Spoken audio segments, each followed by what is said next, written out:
Okay, hold on, guys. I gotta get my books. They're ginormous, and there's so many of them, I don't even know if I can pick them up. Oh no, oh no. Okay, okay. Ha! This isn't even all of my favorite books. Oh, dang it. I don't have When the Moon Hatched. Megan, I need that book. Oh my God, Okay. it's so good. Okay, so these are some of my favorite books, and Megan and I are here to talk. We're here to talk about the psychology of reading and how reading books like this, or books like What's on Top, like Radical Remission, Untamed, personal development books, really reading of any kind, can help you cope and just thrive through your cancer diagnosis with ocular melanoma. So, newsflash, both Megan and I have ocular melanoma. Megan, what eye were you diagnosed in? It's in my right eye. I was diagnosed with my right eye too. Look at that. Twins. We're twins. And we love some of the same books. So I was so excited to find Megan on Instagram. She is literally such a doll and she's so fun, like so much fun to talk to. I'm just going to drop one of my favorite quotes that has been super empowering for me this year. And it is from A Court of Wings and Ruin by Sarah J. Maas. And it is, only you can decide what breaks you. I love that quote. And I know that's one of your favorite quotes too. Megan, I saw one of your Instagrams and you shared this reel that was talking about just some of the things that you have kind of drawn some connections to that have helped you in coping with what you've been dealing with since what, 2023? 2023. I was diagnosed in September of 2023, so it's almost been 1 year. So talk to us a little about some of the connections that you've been able to make just in the stories that you've read since you were diagnosed, and also the books that you have read alongside things that you've been experiencing, like scans and taking medicine and things like that. Thank you. And it's been amazing to meet you too, Danae. It's been incredible to connect with you over all of these books, as well as our diagnosis. I have been a fantasy reader for a long time, but I fell out of it an amount of time. I really found that reading these fantasy books with these incredible heroines and main characters who are going through so much really allowed me to see parts of my journey in their journeys. So some of these characters are going through things that are similar to what I'm going through, even if it's not because of a cancer diagnosis. So for example, Jude Duarte, who is one of my favorite characters from Holly Black's The Cruel Prince, she takes poison in an attempt to make herself immune from it, a process called mithridatism, if I'm pronouncing that right. And it makes me think about my own journey with Sutin, taking a chemo pill, taking something that sort of feels akin to that, like poisoning myself, to make myself stronger in the end and really make myself immune from that. And so that was something that I really found powerful. Okay, and then like what about like dealing with some of the eye side effects? Like one of the things on your reel says my eye isn't drippy and red and permanently dilated. My eye is scarred and a sign of my survival, honestly. There are two characters that really came to mind. You know, I was thinking about how different I feel when I look in the mirror right now, and I'm still adjusting to, the way that my eye and my face look. And something that's really powerful from these books is that characters often bear scars and, the signs of their survival on the way that they appear as well. And so I read from Blood and Ash, the main character Poppy has scarring on her face that's a sign of her survival. I read A Court of Thorns and Roses. Lucian Van Serra has a mechanical eye. That's a sign of his survival. And just thinking about how these characters bear those scars as a testament to their survival helps me think about, the changes in the way that I look. I know one of our favorite characters, like both of our favorites, is Aelin. Aelin from the Throne of Glass series. And I loved what you said about how I'm not getting my scans. I'm channeling Aelin in the iron box because I know so many of us feel that sense of claustrophobic, like we feel claustrophobic or we feel super anxious when we go in the MRI tube. That was super powerful for me, especially because that's such a challenging period in this character's story in Throne of Glass. When I had my first MRI, it was around the time that I was reading Kingdom of Ash, which is the last book in the Throne of Glass series. This is such an emotional read for me. And I had never had an MRI previously. And so the experience is being in this iron box. It's loud, it's terrifying, you can't move. It makes you really feel so powerless over the situation that's happening to you. I remember reading the scenes of Aelin being in the iron box and just feeling in the scene her mom comes and speaks to her. Just really thinking about that scene while I was in the MRI machine and in my own iron box just made me feel like I was experiencing something that this character had experienced, overcome, triumphed over. And it helped me get through that really difficult experience. Well, and one of my favorite quotes that actually kind of crosses the universes in Sarah's stories there is, "You do not yield. You do not fear, you do not falter, you do not yield." And obviously we still feel fear, right? We feel the scariness of the scans coming up. I know like I have scans coming up in less than a month, and I'm already a little bit of an anxious wreck. However, like just that inner strength that almost comes from like kind of borrowing the affirmation of this character, if that makes any sense, that helps me a lot. And I think there's another one that I really like from Silver Flames. Maybe you remember, it's from when they're doing the mind stilling, right? So mind stilling in the story is basically, it's equivalent to meditation, and they are learning how to, apply mind stilling. And one of the things that it says is, "I am the rock against which the surf crashes. Nothing can break me." That's been a powerful thing for me as well, is just to kind of remind myself of that inner strength. And to be able to do that using these stories has been pivotal for me, especially in dealing with a metastatic diagnosis recurrence. Cancer spread and then came back. Obviously not fun, but I like to say a book a day, whatever this says, keeps the mental breakdowns away. That's what my shirt says. And I live by this because I literally will read. And so when I came across Megan's account on Instagram, and she was basically just talking about the psychology of reading and relating it to her cancer journey, and to just really just applying it to how the brain works, it was so fascinating to me because I eat this stuff up. Megan, let's kind of dive in a little bit more. Is there anything else you want to share before we get started on the whole like healthy escapism through stories? Do you want to just give us kind of a little bit of an elevator pitch of your journey with ocular melanoma so far? I was diagnosed almost a year ago. It'll be a year in a few weeks, actually. And my diagnosis was a little different, I think, than the typical way that most people are diagnosed with this disease. I actually came into the emergency room with a detached retina. I'd been having no symptoms prior. One night, my 2.5-year-old daughter woke up in the middle of the night. I was sleeping in her bed with her after a nightmare. She rolled over and elbowed me in my right eye, which I really thought nothing of. Toddler limbs that sounds are always so painful. It was painful. I called out, but we went back to sleep after. Toddler limbs are always flailing, like, moms out there probably relate. And I really thought nothing of it until about a day later when I began to lose vision in my right eye. So I went to the emergency room at Wills Eye Hospital, which is close to me. I live in South Jersey. My emergency room doctors were really surprised to see that I had a detached retina. Usually a toddler's elbow is not strong enough. Yeah. They usually see more severe head trauma come in with a detached retina. But that's when the doctors noticed that the reason my retina was so fragile was because there was a mass underneath of it. And so that's, they suspected that it was ocular melanoma. It's really a miracle that my daughter happened to elbow me in the eye that happened to have cancer, which I was having no symptoms of and would have taken much longer to get diagnosed. So it was an unusual path to get there. She is my lifesaver. She is really the reason that we found it in the first place. That's absolutely insane, and also incredible it like lined up that way, because I know my right eye was kind of similar, that I had a detached retina that was the reason we even found the tumor. But thankfully, well, maybe not thankfully, but mine just kind of randomly detached. There was no head trauma associated with toddlerhood, though I could have had that happen because I did have a baby at the time. So where are you now? You said you're almost a year out. Do you want to share a little of kind of what are some of the things you cope with right now since your diagnosis, like the biopsy results, scans, things like that? I had my brachytherapy in October of 2023. That's when I really started to get back into reading. And kind of similar to you, I was in the hotel having my brachytherapy, unable to open my left unaffected eye. And so I listened to audiobooks, and that's when I listened to the first ACOTAR book. After I had brachytherapy, I then had to have retina repair, which requires face down for a week straight. And so I really was just staring at my feet for a week straight, and I was able to read during that time, which was also a huge source of support. So going through all of that is really what got me back into reading.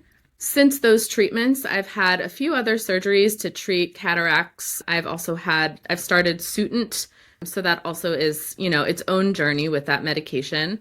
And I've been having my every 3-month scans, which I need to have as someone who has a high-risk prognosis, similar to you, Danae.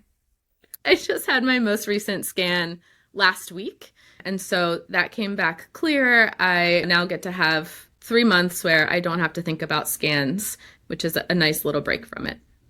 Well, and just like you were saying with the whole treatment, like brachytherapy for me was the same, where I couldn't open my left eye. I couldn't hardly open it to like look to go anywhere like the bathroom. I just remember it was so painful. It was like painful to the point of distraction, but I had a hard time actually sleeping. And so I would just kind of rest my eyes. And I was listening to Midnight Sun by Stephanie Myers. And it was when that like initial Twilight perspective from Edward's perspective, those of you who are like Twilight diehards, if you remember that generation of us, I think you and I are probably in that generation. Yeah, the millennials, we're so cheesy. Let's own it, right? I just remember listening to that book and it was so helpful to have that story, even though I knew the story. It was just so helpful to have that to focus on while so many other things were out of my control. And there were just so many other kind of scary aspects to that week of waiting to have the plaque taken off. Also, just the fact that I think you probably relate, your daughter was young enough that you probably couldn't be around her during brachytherapy, right? I couldn't be around both or all three of my kids, including my previously breastfeeding baby. And so that was like devastating to me. And so I really needed those stories, right? I needed the distraction. I needed the connection that I could find in a story. And that was really just life altering in some ways for me in that time. That escapism can be really healthy and helpful for people who are going through these acute traumatic experiences like each of us was going through at that time. Really being able to sort of provide yourself with a bit of relief from what's actually happening in the moment by using your imagination, getting really deep into a book, getting into this sense of flow where you're really like not thinking about what's happening to you, where you are, your own future, having anxious thoughts about, what this could mean for your future, ruminating on what you've been through in the recent past. It allows us to kind of disconnect from that, which is really important, especially as we're having these very, very acute traumatic experiences. They're like an injury for our brain, and our brain needs time to sort of step away, stop thinking about it for just a few minutes so that it can rest and repair and try to heal. Well, and I love what you said when we were talking previously, like how you talked about how denial is a form of protection for your brain, like so that it can go through that healing process after something traumatic, like a cancer diagnosis. That was huge for me. I've always associated a cancer diagnosis with this is trauma, but I didn't ever kind of draw that correlation to your brain has to rest and recover. The same way the rest of your body has to rest and recover from, say, surgery, so does your brain.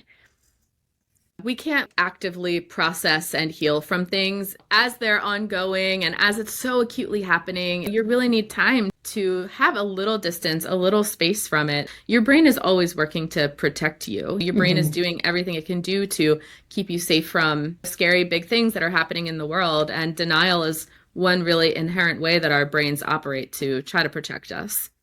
We talk about this idea of escapism, right? And I know you kind of led off talking a little about this. And this is kind of the meat of what we want to cover today. It's just this idea that healthy distractions are reading a book, listening to a story, even watching a good TV show. Those are really, really helpful to our brains so that we can kind of distance ourselves from our diagnosis. So let's talk about some of the ways that it can really be helpful and a positive thing to use that almost healthy denial. For example, I'm looking in our section of talking about things like the uncertainty and the unknown, our distress tolerance. Let's talk a little bit about those things.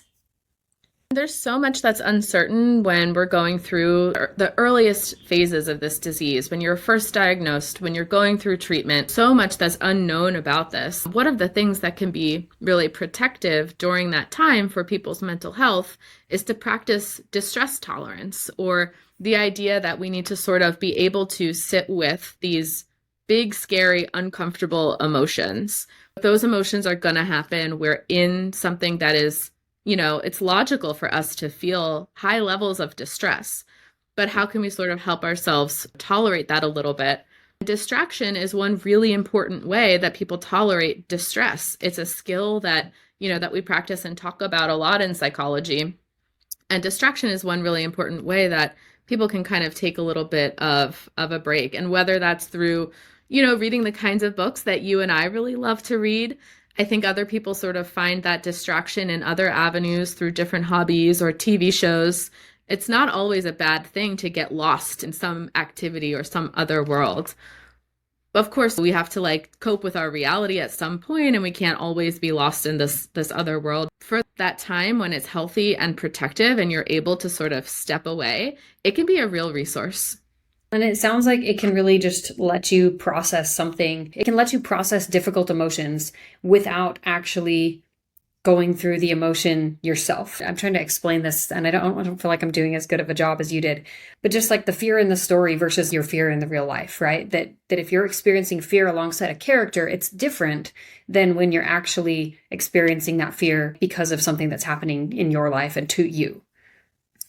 Yeah, it can help us practice emotion regulation. So emotion regulation is this idea that we can, to some degree, tune up or tune down the emotions that we're feeling. And so when we read a book, naturally, there are emotions that arise as we're on this journey with the character. There's tension, there's stress, there's confusion, there's joy, there's nervousness. You know, we feel apprehensive and we feel triumphant after the big fight and the big battle. And because we're sort of choosing to put ourselves in that situation, it gives us control over those emotions. And so we're able to feel a little bit of that scary feeling, that fear, that despair, and then naturally sort of watch that emotion resolve on its own. And so this sort of helps us with our own emotions in real life. When we step away from the book, we know that we might feel despair, we might feel stressed, we might feel fear, but it will always come to a lower point. Those emotions peak and then they resolve over time. It can really help us translate those skills outside the world of the book. Yeah, I love that. And we're going to have to come back to this and talk a little more in depth about the emotional regulation. So stay tuned, because I'm going to get Megan back and we're going to chat a whole lot about emotional regulation and just kind of how this happens through story and the ways that fantasy reading or just reading in general, kind of using that kind of getting lost, can help you to do that. I don't know if you were like this, and maybe you weren't. I know when I first was diagnosed and I lost vision almost completely in my right eye, even before it was enucleated, I had a really hard time feeling like I was capable of reading. I don't know if any of you guys listening have ever had that feeling where you just worry that like, oh, it's going to be too much strain on my eyes, or maybe it literally is, right? It's making you feel super tired. And I know that I feel like really tired even now when I drive for a really long time. And it took me almost a little bit of like some experimenting to get back into the idea that I could actually read and enjoy a book. And it wasn't too taxing for my eye, because I only had one good eye that could do things. I don't know. Did you experience that at all, or did you feel like you were okay? No, I did. I definitely experienced that. And I think especially as we're sort of adjusting and learning what we're capable of still and where we might need to have more accommodations or supports to help us, it can be a really scary time period to feel like, oh my gosh, I don't even know if I can engage with books in the way that I used to before my diagnosis. But I found there's a couple tools that really did help me. First was just having a book light, a physical book light that you clip onto your book that illuminates the page directly in front of it. My husband bought one of those for me, as well as they have versions that like go around your neck. You really look very super cool with these, book lights around your neck, but they help illuminate the page and they have warmer settings and cooler settings based on what your eyes prefer. That was really helpful for me at first. Then I got a Kindle.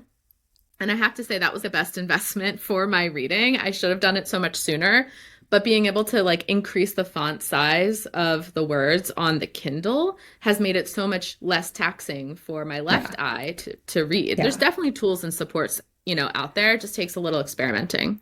Well, and we can't forget audiobooks. Audiobooks count, guys. They totally count. And I know there's kind of this stigma in the reading world, like if you, are doing reading book club, things like that. Sometimes it's like, oh, well, if you're just listening, you're not really reading. Your brain is still absorbing the information. It's just a different way. And it still totally counts. Audiobooks totally count. Also, so funny, Danae, that you and I were both like, we couldn't open our eyes and we listened to the audiobooks. Yes, like we found a way. No. I couldn't even watch a TV show. My doctor was like, oh, just watch a TV show. It'll be fine. I'm like, literally cannot open this eye. It will not open. I cannot even try to open it because it was so painful when the muscles would try to work together and all of that. Ugh. Even though we listen to audiobooks, even though we read on Kindles, we still gather book trophies. They're the best. They're the beautiful books you want on your shelf. Yeah, I love my book trophies. I keep getting more of them, and I'm sure I'm driving my husband a little bit crazy. But I love my book trophies, and I love looking at my books. I also love being able to share the books that I'm enjoying with my kids, right? And I mean, I've been getting books since I was little. That was my birthday present from about the time I was 10 or 11. on was a Barnes & Noble gift card so I could get new books from the bookstore. And that was my favorite thing. It's a great point, though, because I love that my daughter can watch me read physical books because even though she doesn't know how to read yet, she has her books that she flips through, and it's still an activity that we can do together where I can look through my physical books while she's looking at her books. And then I also just think about how she sees the books on my shelf and, the example that I'm setting for her about reading as a healthy skill and hobby and strategy for her in her own coping. Yeah, I love it. So let's just give a few examples of some of the books that you have read. Let's just run through maybe 3 titles each that we both have read more recently or just in the past. It could be a series even, because I know some of the books are like lots of books. Yes. Okay, here's some like top favorites. I already mentioned Kingdom of Ash earlier in this conversation, but the entire Throne of Glass series I think was so critical for me during this time. I really identified with the main character's journey. I really felt like so much of what she went through was reflective of what I was going through. I was able to channel her strength, her like inner resilience. And so I would recommend Throne of Glass, I think, to anybody who's going through what we're going through. Also recommend, highly recommend. Another that I read more recently, which is still in the fantasy realm, is called When the Moon Hatched. And yes. Oh, I just finished this one. I am like dying to talk about this with you, Danae. I loved this book so much. This really hit on so many important themes for me, especially about like love, loss, death, grief, memory, just so many things that I think are so important for me. And the main character's journey here, again, is one that I really connected with, especially in the later parts of the story. Yeah. Oh, I love it. Okay. Do you have one more that you want to share? I have one more that I want to share. I would be remiss if I did not talk about Fate Inked in Blood, which was such a surprise hit for me. Oh, it's so good. I'm not usually a Viking fantasy person, so I really didn't have this high on my list, but I actually loved it. The main character, Freya, is just someone who I really felt like was so strong, and she is a leader, especially at a time when, or like in a setting where women are not leaders. She's really somebody who did not let what anybody said stop her. She's a fighter. She's courageous. She's strong. She's got the power of the gods. She's incredible. And so this was such a wonderful surprise for me. I have loved some of the same books that you have read. I've read When the Moon Hatched. I've read the whole Throne of Glass series, which was so incredible. I'm actually rereading it now because I've loved it so much. All of Sarah J. Maas's books have been so good for me. But before all of that, like kind of my childhood core memories of all the things that I have almost used to process my cancer diagnosis was Harry Potter. And so I know to each their own, some people won't read it, they don't like it, whatever. But I have really found a lot of meaning in Harry Potter and in some of the quotes from Harry Potter. Like things like happiness can only be found when you turn on the light. And to me, that's like this choice, right? That I have a choice. When I'm confronted with something that's happening to me, I get to choose when to get back up and when to choose to keep living life despite maybe the hard, horrible things that are happening to me, like a recurrent cancer diagnosis or whatever. And I think maybe the one thing that has helped me the most in my cancer diagnosis is actually the quote from Dumbledore. And it's the fear of a name only increases fear of a thing itself. And so if you guys found me on social media, right? If you follow this podcast or you follow our YouTube channel and it's because you found Danae on social media, it's probably because I was posting at the beginning of my cancer journey all about the meaning that I was making using Harry Potter stories and Harry Potter quotes and things like the Dementors and Horcruxes. Having my plaque was like having a Horcrux. And so if you know what a Horcrux is, taking the Horcrux off, you feel this instantaneous weight lifted. And for me, having the plaque removed, it was this huge weight that was lifted. I no longer had pain and I was no longer tired. Like I had so many better physical symptoms after it was removed. That's just one of the ways that I've made meaning. And one of the biggest things that I have done throughout my cancer diagnosis that has helped me cope has been to talk about it. Talk about it with my therapist, talk about it with my family, talk about it with my kids. I don't hide behind my cancer diagnosis or hide from it. I confront it. And I think that for me, at least, that has helped it to not grow out of control into this kind of big, scary fear and anxiety that almost is a monster under my bed, so to speak. Yeah, totally. And that's true from the research too. We know how important it is to be able to directly talk about and face the difficult things that we're going through. And it's amazing to see, I think Harry Potter is such a source of strength for so many people, especially again in our millennial age, for us to Yes. think back about, all the metaphors that are in those books and the ways that we can apply them to our own lives. And the idea that not calling something by its name only increases the fear of it, I think is really true in so many different ways. It's helping us get to that place of acceptance, right?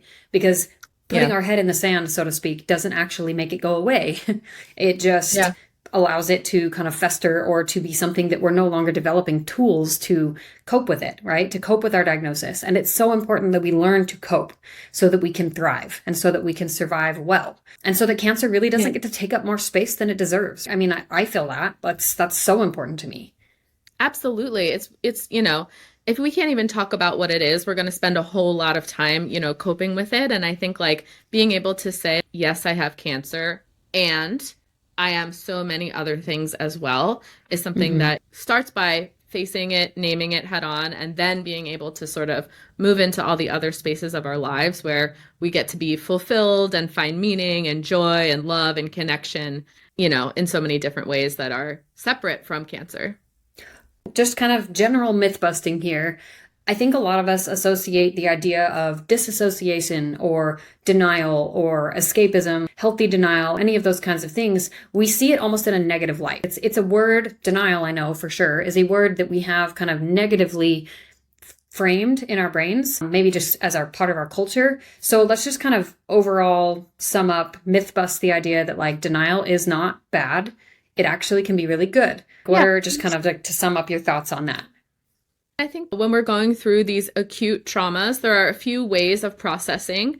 There are some more active ways of processing, and that's talking about it in therapy, getting support, getting all of the medical treatment, doing all of the active things. We need to balance that with some of those more passive ways of coping, which are those distraction, getting immersed in something else. There's this idea called flow, which is a concept from the positive psychology literature that when we are fully absorbed in an activity that we really enjoy, that really brings well-being and positive emotions for people. And so the idea of flow, the state of flow, feeling as though you're doing something that you enjoy, time is passing, you're disconnected from what's happening, you're totally immersed in reading, painting, listening to music, whatever it may be. That's really positive and healthy for our mental health. And so if we can balance those two different kinds of processing, the active talking about cancer, naming it head on process with the more passive reading, getting into flow, getting immersed, just, working on our distress tolerance, that's really going to be an optimal way to cope with what we're going through. Oh, I love that. And I think it's so important. Like you said, it's a balance, right? It's not that you're only escaping your cancer diagnosis by distraction or whatever it is. It's a balance. That's so important. So you mentioned at one point, kind of this idea that, okay, we're going through this diagnosis. It's life-altering news. It can be an injury or a trauma to the brain. And that there's kind of initially, it can feel like there's really not any time. And I'm sure you guys listening, like you guys, if you've gone through an ocular melanoma diagnosis, you know that when you first get diagnosed, about the first 3 to 6 months are just kind of chaos. You're getting scans. You have lots of doctor's appointments. You are getting follow-ups. You're having your procedures done. You're then getting more scans. Maybe you're getting blood work. Like there's just so much going on, so many balls rolling, and it can kind of feel like you just don't get a break. So one of the things that we talked about at the end and that we wanted to cover at the end was this idea of getting to that place where things kind of settle and then choosing some things that are a little more intentional, kind of alongside things like reading or distracting yourself well. I think that's really where things like journaling, therapy can come into place where you're sort of processing what's happening. I am a psychologist and I'm someone who's been in therapy for many years for anxiety and various different things. So I was really lucky to already have a therapist when I was diagnosed. But I really feel that that was such an important tool for me, both during that chaotic first 3 to 6 month period, just so I had a space to talk about things that were happening. But now so that I can talk about the way that it's affected me and how I want to move forward and how much I don't want it to affect me moving forward and the ways in which I want to not be somebody who is affected by their diagnosis to the extent that that's possible. Yeah, for sure. Yeah, and I just think after that certain time point where many of the more urgent, immediate, we need to have this treatment today to save your life, after that wave is kind of over and you're able to almost adjust a little bit to this new normal, that's really when more of that active processing can really take the lead. So what are some of the things that you have done intentionally? I know you said you just had scans, and I do something like this too, so I'm going to let you share what it is. But do you plan anything after scans, before scans, that kind of helps you have something to either look forward to or to distract yourself from? How do you tend to do things with your scan? Yes, me and my family, we're like getting into our routine of this now that we have a year of this under our belts. I usually have my scans on a Thursday. My husband takes off of work and comes with me. We have the scans, we go have a meal afterwards, and then we usually go away for the weekend, and we're trying to pick different places to go each time so that, you know, we get to explore and go somewhere new, and our toddler comes with us, and that always makes everything that much more of an adventure. And so we've traveled to, you know, just a few different weekend trips. I usually also try to plan a massage or just some time for myself during that weekend trip so that I can do something that feels good for my body. And then, of course, I'm a big self-care girl, and having bubble baths and really setting myself up with a sensory experience that helps me just feel really good in my skin is really important to me. So I always try to take a really luxurious bubble bath with candles, music, just sort of get myself into a very relaxed state. Especially because that waiting period before my oncology follow-up, you know, is a really difficult time for me. And the physical sensation of being in a hot bath with good smelling candles and drinking a hot tea really helps me just, you know, stay present in the moment with what I can worry about that's in front of me right now, not be thinking about my scan results. You said something about worrying before. There was like this quote that I loved, and I would love if you have it in front of you. Do you want to share that? Yeah. I think this is the quote from Seneca, who I think is an ancient philosopher, who said, "He who worries suffers twice." Mm-hmm. And I think that's just something that I've carried with me. There's a self-help writer now, Ryan Holiday, who talks a lot about Seneca's quotes. And I think he's kind of brought it back a little into the more popular dialogue. And that quote just always stuck with me. Like, he who worries suffers twice. And it's so true, especially with our diagnosis. We try to do all of the things that we can possibly do to stay as healthy as possible. But at the end of the day, you know, if we have very little control. And so worrying means that we suffer twice. We suffer not knowing if something's going to happen, and then we suffer when it does. And it's helped me to tune down some of my worry, to remember that I have control about how much I worry, and I can tune some of that down to prevent myself from suffering when I don't need to. Well, and I think, you know, just from a psychological perspective, it's been helpful for me to understand that worrying is one of my brain's ways of trying to protect me. It's not because there's something wrong with me, because I'm not doing enough of something, like I'm not meditating enough, or I'm not, I don't know, doing enough of something. It has nothing to do with any of that. It just is my brain trying to protect me. And it's trying to come up with a solution to a kind of an unseen threat, so to speak. Because when we're waiting for scan results and we have what feels like almost an axe hanging over our heads, right? Like, you guys, I'm sure you get this, like, you feel helpless to some degree. You absolutely feel helpless. And when our brains feel helpless, they look for how they can help us. And they want to have answers, right? They want solutions. And so then we're presented with all of the worries, the millions and millions of worries. And if you're an anxious worrier like maybe me and Megan, then you might just kind of spiral really fast. So just know that as you're learning these skills, as maybe you're applying some of the things that Megan has talked about here today, it doesn't all happen overnight. You're still going to experience some of those stressful feelings where you experience the worry. I was texting you this week, and I know you were stressed and you were worried about not having results in a timely manner. I'm sure you can attest to the fact that you felt the worry ahead of when it was actually needed to be worried about, if that made sense. So you know what that feels like. Oh yeah, absolutely. I mean, this is a work in progress for sure, and it always will be. I think one thing that really helps me is to remember that worrying is sort of a like false flag at times. It can feel productive. It can feel like we're doing something. I have no control, but at least I can sort of imagine all these different avenues and think about all these different ways that I might be able to prepare for something.